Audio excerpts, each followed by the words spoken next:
All right, looks like we're recording. Let's talk about the Hollywood database. This is a fairly standard database example that shows off some key database terminology and is a standard case study for introductory databases. So we want to have a database, something similar to IMDb, that can store actors, directors, and movies. So the tables, actors, directors, movies, we're actually in a fourth table called actors in movies.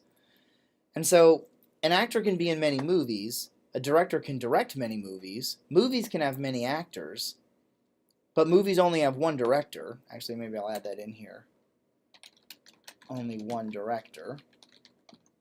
And there's a fourth table called actors in movies, which creates a many-to-many relationship between actors and movies. So I'm going to walk through how to create this database here using phpmyadmin.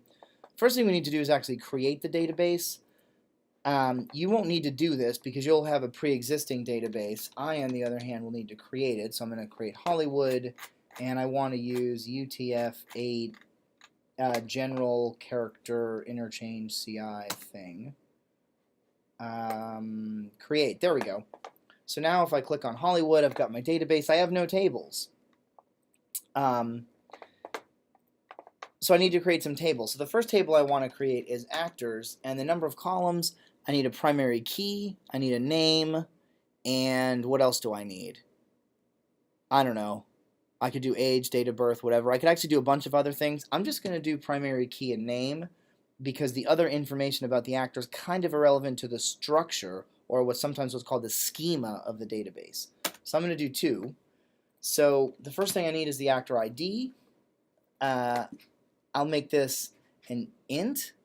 No, I think I can make it medium int. Let's hover over this and have it tell us how big medium int is. A 3-byte integer. So the unsigned would be 0 to 16 million. Is 16 million enough for my actors? Maybe it's not because we're going to include cell phone videos. I'll go with int. For integer types, I don't need to do a length or values. I don't care about the default because it's not allowed to be null. The collation, I don't need to set this. This is only for string or character or text, something with letters in it. For strictly binary numerical stuff, I don't need to set a collation. Attributes, I'm going to make it unsigned. It doesn't make any sense to have negative primary keys. For the index, it's primary. And then when you click that, it brings this up to ask you if you want to name it and what the index choice is and how much do you want to do. You can usually just hit go here. I do want to make it auto increment, and I don't need comments. And this over here, virtual or persistent, I think this has to do with things whether they're going to be written to disk or virtual usually means if it's only in memory.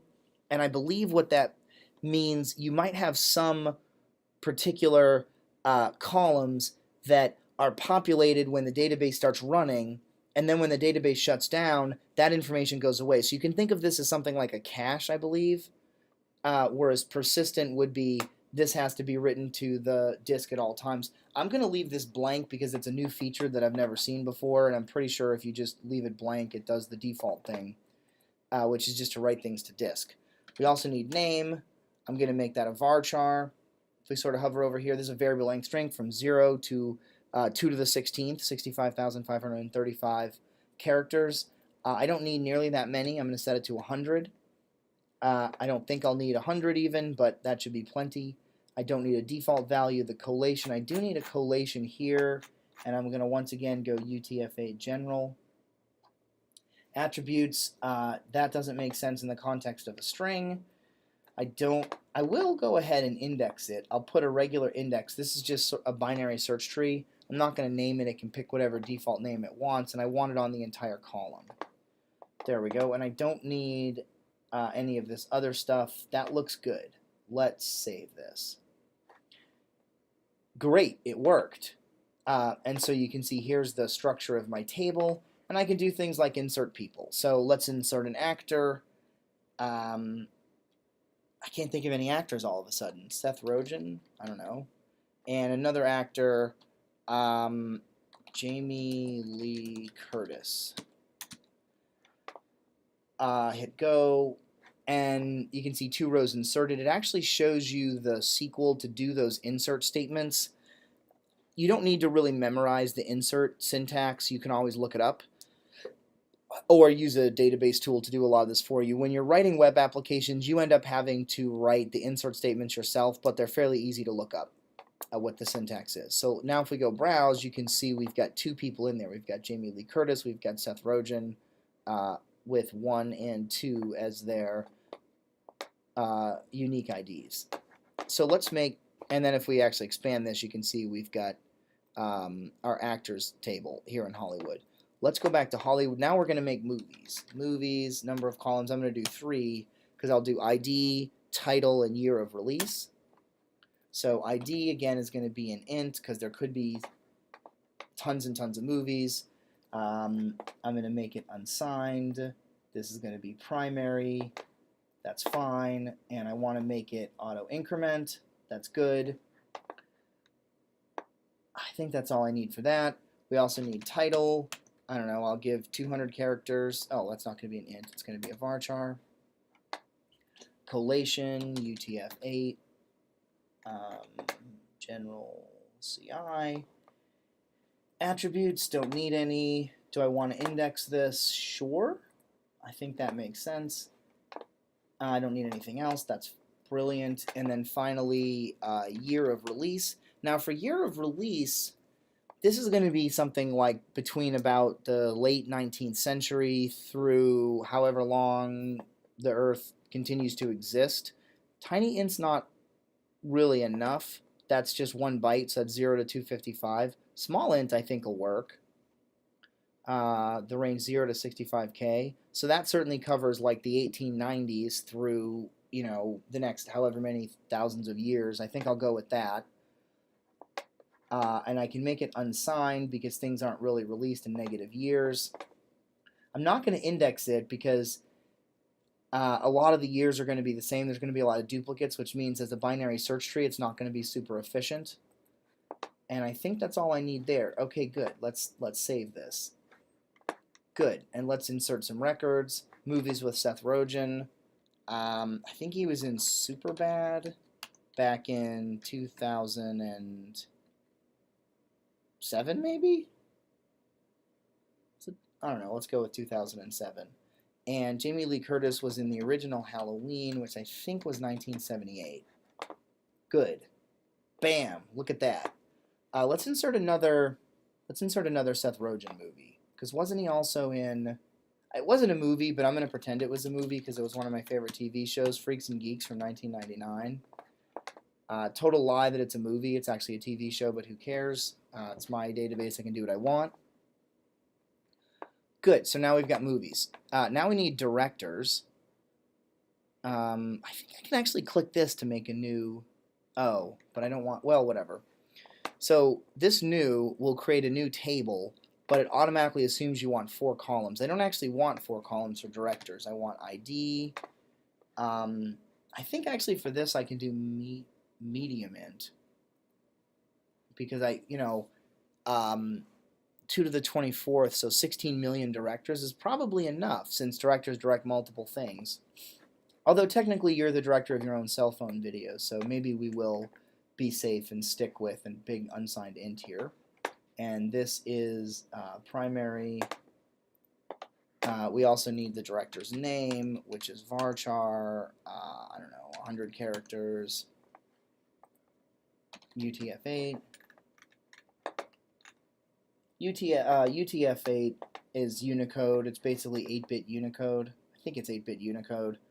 You can use UTF-16 if you'd like, 16-bit Unicode. That'll support a wider variety of characters. And then I will actually index these. That's good. Okay, looks fantastic. Nope, that's not what I meant to do. Come back here. There we go. And then other things about it. I say that's all I want for the director. Just the ID and the name. Oh, you know what? You actually have to name the table. It turns out the tables have to have a name. Good. Bam. All right, now let's insert some stuff into here. Who directed... I don't know who directed... I think, actually... Who directed Superbad? I think it was Paul Feig. No, he did Freaks and Geeks. I think. I don't know. Well, there's an easy way to find out. Freaks and Geeks. I know Judd Apatow was involved, but I don't know if he directed. God, I loved this show. Creator was Paul Feig. Okay, so I was right about that. How do I know who directed it? What do I just Google? Freaks and Geeks. Well, the director's not as important as who was the showrunner. Is actually what we want to know. Judd Apatow. Well, yeah, look at that. All of the above. Well, I'm gonna go with. I'm just gonna stick with Paul Feig. I'll just pretend that that's correct. Who directed Halloween? Was John Carpenter? Great. Put those. Really?